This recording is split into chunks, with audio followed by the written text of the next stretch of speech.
This movie is a deeply personal coming-of-age story about the strength of family and the generational pursuit of the American dream.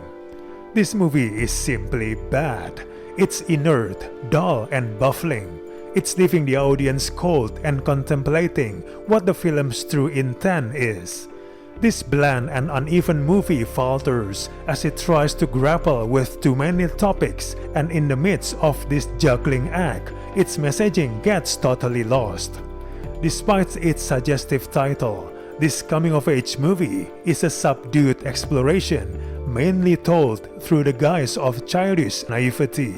This movie deals with many universal issues like racism, dysfunctional families, financial problems, and childhood dreams. Unfortunately, it doesn't take any of those ideas anywhere interesting. The movie starts to lose its steam as those important issues are all brought up to only be glozed over.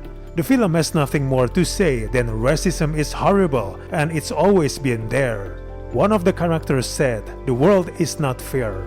Well, everybody knows this, and the movie doesn't give us any reason why we should make a big deal about it. So it's baffling why in this movie it feels like a grand revelation. There is meaningful theme about class and wealth disparity, which remain even until this day. Unfortunately, it gets messed up when Johnny's plights are tied to the overall narrative.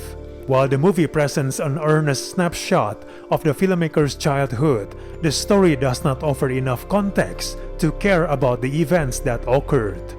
Aside from Paul's father, it feels like none of the characters go on an emotional journey or develop their own stories. This is especially the case with the lead character, Paul.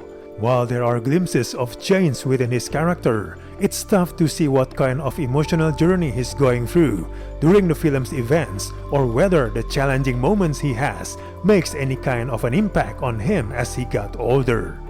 His character repeatedly makes the same mistakes, with various situations escalating in tension and drama, but the results have less of an effect throughout. There's not much depth to the relationship between him and his father, his mother, or Johnny as well. The most interesting dynamic that the movie can provide is between Paul and his grandfather, who becomes like a surrogate father and a great role model for him. Anthony Hopkins, who plays the grandfather, is really good, but even him cannot save this dud. The movie feels less and less interesting as the plot becomes increasingly unfocused and meandering. It barely scratches the surface of any of its themes, and instead plays it safe as though it were scared to dig deeper and darker. It's emotionally and intellectually hollow, without providing enough of a window into any of its characters' heart, mind, and soul. This movie culminates in its ambiguous and seemingly meaningless ending. Overall, it's not really worth your time to watch this. We do not recommend this movie at all.